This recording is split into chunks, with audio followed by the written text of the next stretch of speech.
Welcome to Education Today. I'm Kobe Toy. And I'm Zane Wachowski of Catane High School in the Armstrong School District. It's no secret that Armstrong County has an energetic and motivated group of organizations who are working hard to keep the children of our communities healthy and strong. As we do every year, we will feature a show on Healthy Armstrong and the PEP and FIT grants, which have brought a new level of fitness to our school community. Tonight, to help give a comprehensive overview of the district's commitment to healthy living, we're going to talk to another very important cog in the AHS-TV hierarchy, the Food and Nutrition Department. Ever wonder what is being served for breakfast and lunch in our school districts? Or even how the menu is selected and why? I know that I have. Tonight we're going to take an in-depth look into the food service program of Armstrong School District. We have with us tonight Luann Fee, the ASC Food and Nutrition Coordinator, and Emily Bogdan, an intern working with the district from IUP. Welcome to Education Today. Would you please introduce yourselves and tell us your roles in our district? I am Luann Fee, as you said, the Director of Food and Nutrition Services for the district. And I have with me Emily Bogdan, and Emily is the dietetic intern working with me from IUP, Indiana University of Pennsylvania. I understand that there are probably many facts to the program that you incorporate here. What are some of the different initiatives that are currently running? The school district currently runs the National School Breakfast Program, the National School Lunch Program, the After School Snack Program, and we do that for our tutoring, after school tutoring, and we also have the Summer Food Service Program. Healthy lifestyle choices are something that is being instilled into our students more and more every year. Where does the food nutrition program fit into this? All the nutrition programs are based on the dietary guidelines for Americans, and the dietary guidelines describe a healthy diet as a diet that emphasizes fresh fruits and vegetables, whole grains, fat-free milk and milk products. Also includes lean meats, poultry, fish, beans, eggs, nuts, and then is low in saturated fats, trans fats, cholesterol, sodium, and added sugars. Do you only deal with the servings in the cafeteria, or do you also have some control over the types of items found in the vending machines in our schools? We do control the vending machines in the student areas, not in the faculty lounges, but any student areas are handled by the food service. We order the food for those. We fill them and we maintain them. And then the money that we receive, the profit, we split with the wellness committees. Now the vending machines any snacks that we serve, though, are regulated by the Department of Education. So there are snacks we can't serve in schools. I understand that the National School Lunch Program has required many changes. How do you ensure that those requirements are met? All the food served in the program, we create recipes for, and we have the ingredients listings for. And those are placed in a nutrition program called Primero Edge. It's an analysis program that's given to us by the Department of Education. This program tells us if we've reached the levels of vitamins and minerals, carbohydrates, protein that we need to reach, and then it tells us if we've exceeded those levels for calories, fat, saturated fat, and sodium. And by looking at that, we can adjust the menus to balance the menus. What organization recommended most of the improvements? The Department of Education recommended the changes, and those changes came from the Medical Association, and now the Department of Education regulates them. Changes are imminent in any program, so what kind of changes have we seen over time? The major changes to these programs based on Healthy, Hunger-Free Kids Act is they've added a subgroup of vegetables to the meal patterns. Schools must now monitor fat, calories, sodium in the meals. We have increased the amount of fresh fruits and vegetables and just regular fruits and vegetables in the program. And we've had to switch to whole grains. Any grain product that we serve has to be at least 51% whole grain. And we can now only serve low-fat milk. Okay.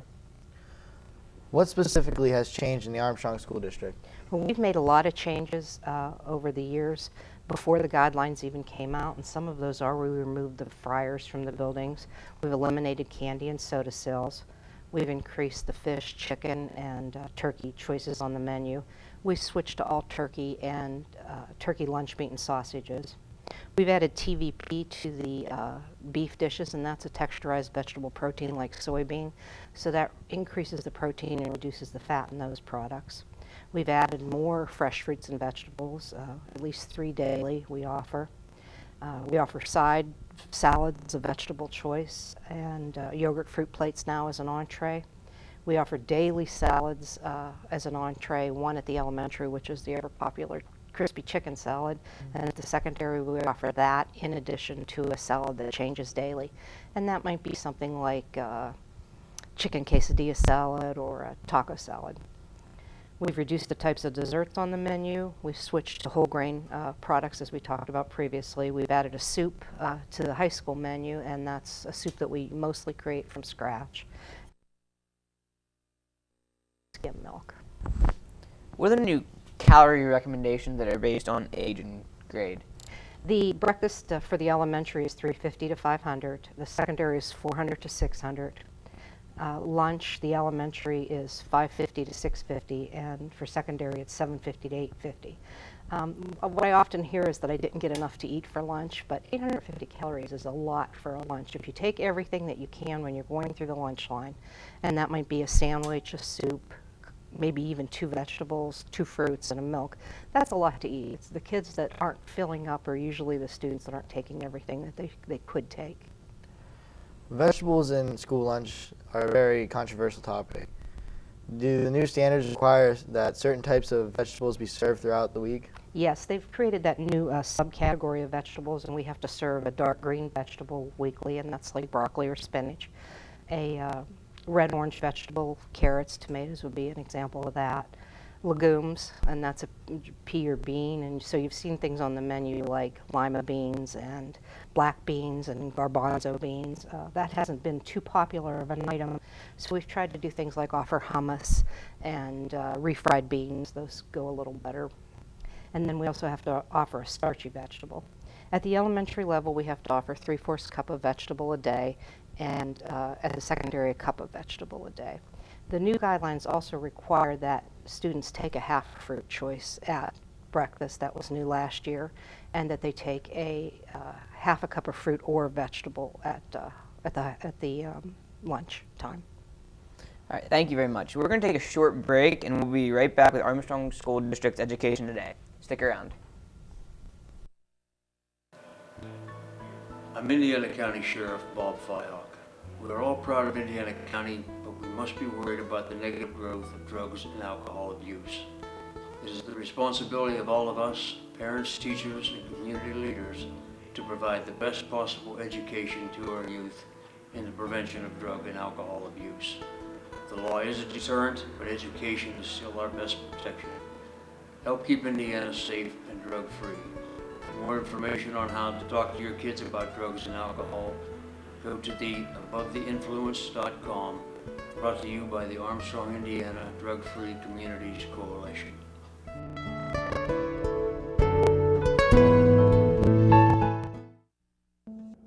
Before I came to IUP, I had no idea what college would be like or what role I would play or where I'd be in the future.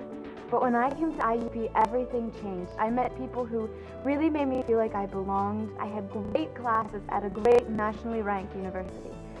Hi, my name is Megan Miller. I'm a fine arts major, and this is my university.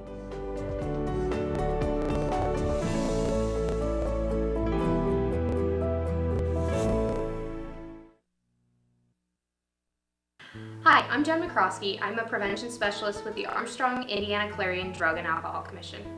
Hey parents, put your drug knowledge to the test. Attend a free Teens Team program. Learn about signs and symptoms of drug use and abuse, current drug trends, resources for help, and view a large display of items where drugs can be hidden. For more information, call 724-354-2746, extension 309 to schedule a program today. Brought to you by the Armstrong, Indiana Drug-Free Communities Coalition.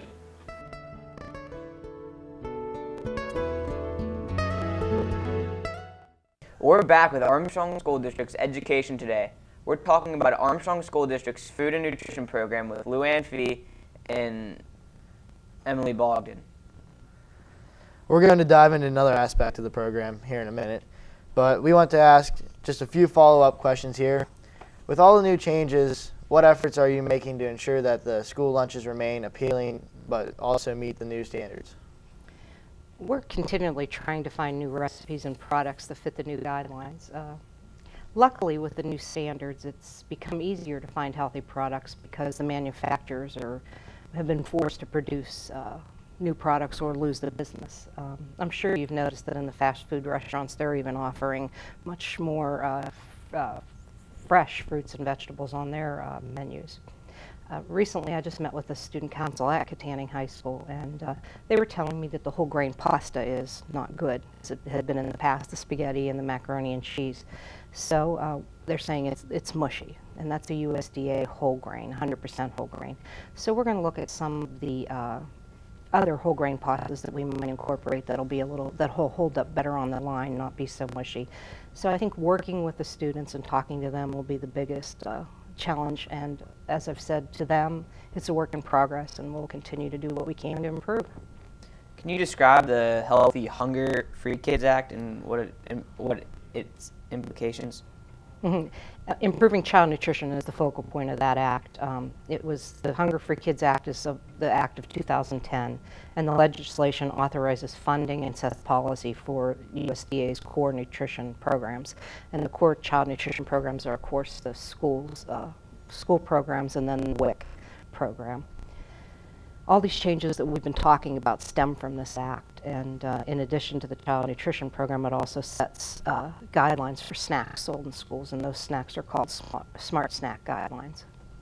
Can you tell us about the Smart Snack Guidelines and what this is?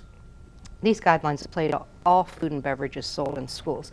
So that would be anything sold in the cafeteria lines, in the school stores, in the vending machines, and also fundraising. Any food sold during the school day except food in like classroom parties. If it's a free food coming in for a party, then it isn't under those guidelines, and it doesn't apply to weekend or evening events. But the foods sold, they fall into 4 categories. They have to be a whole grain, they have to be a fruit, a vegetable, a protein, or a dairy product as the first ingredient. They have to be a combination food with a fruit or a vegetable in them, or they have to have 10% of certain nutrients. In addition to that, they have to be less than 200 calories if they're a snack, or 350 if they're an entree. They have to have 0% trans fat, and only 35% of the calories can come from fat, only 10% from saturated fat.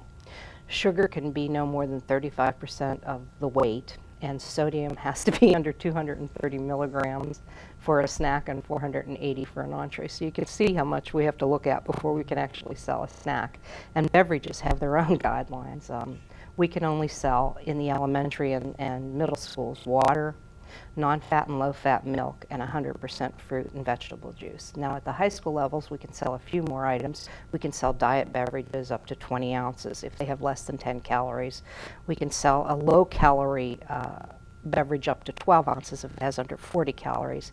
And we can serve some beverages with caffeine as long as they're low calorie. So I don't know if you've noticed the changes, but that's the reason that mostly the beverages have changed this year.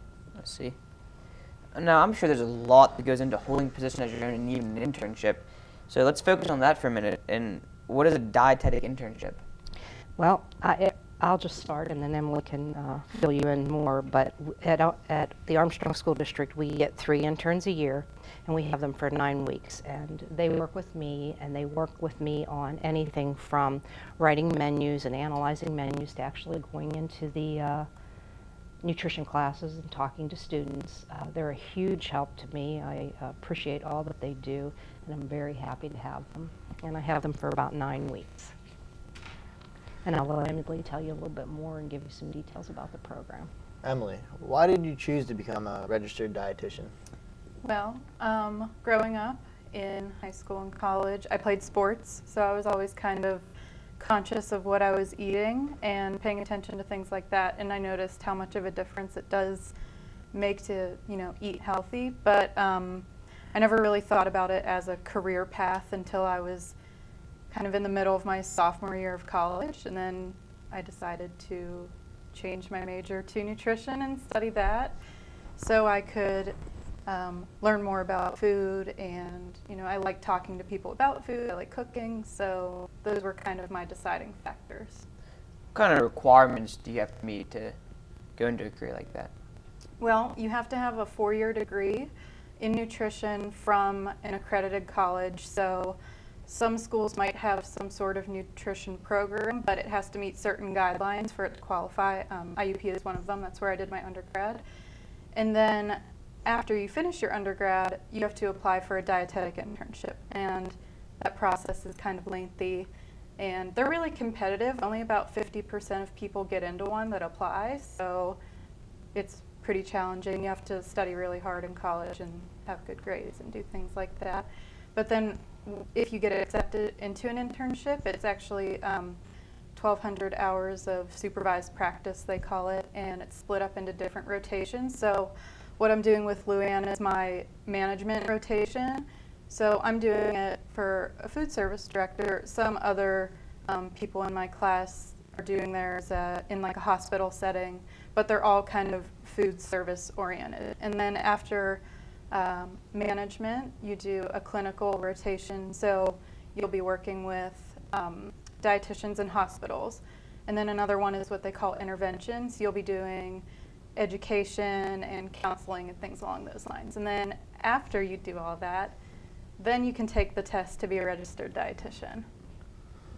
What was your favorite part of your rotation at Armstrong School District? So far, my favorite part has been going out and visiting the different schools and kind of seeing how all the different kitchens do things a little bit differently. But we do have some fun stuff that's coming up next week, or is it next week or in 2 weeks. I'm going to a health fair at, where is that at? West Shamokin At High West School. Shamokin. Yeah, so I'm going to have a little table set up at their health fair there, and that's going to be really fun. I like doing kind of community events and things like that, so I'm looking forward to that. What are some of the differences between undergrad and an internship? I would say in an internship, you kind of have more freedom. You're kind of more on your own. Whenever you're an undergrad, you have, homework assignments due and things like that. And now you're kind of getting to apply all the things that I learned while I was in college, and I have more freedom to kind of explore things on my own. What makes an IUP internship a unique experience for you? I think IUP's internship is unique in that where they're located, all of the interns can kind of go to different places. So for this rotation, I'm out here in Armstrong County, which is kind of a more like rural setting. And then for my clinical rotation, I'm going to be at Ohio Valley Hospital, which is in McKees Rocks in Pittsburgh. So that'll be kind of a different setting, but I kind of think that's unique about IUP, that they can send their interns to all those different places so you can experience working, in different settings. Has the time you spent here helped you narrow down the particular field of dietetics you're interested in? In a way. I've kind of always known that I wanted to do education and community things and stuff like that, but I do value, the different kinds of experiences that I've had here, but I've kind of always known that I wanted to do more education stuff. What do you think of the program in place here at Armstrong School District? Do you mean the food service program altogether? I think it's really cool. They do a lot of scratch cooking, which I think is really nice. Not a lot of school districts do that anymore because they think it maybe takes up too much time or something like that. But I think it makes a big difference in, the quality of the food served. I don't know if people realize that other places might not have that. So I think that's a really good thing that they do here. Would either of you two like to add anything to our viewers? No, I'm just happy to be here again, and hope that I've explained a few things about the school lunch and the changes, many changes. Well, that's our show for today. I'd like to thank our guests, Luann Phoebe, ASD's Food and Nutrition Coordinator, and Emily Bogdan, ASD's Dietetic Intern, for taking time out of their busy schedules to talk about the district's food and nutrition program. Our thanks go out to TV production students of Catanian High School, led by their teacher, Mr. Josh Miklos. They were our film crew today. Please join us again next week for another look at Armstrong School District. Visit our website for updated information about the district, and have a great week.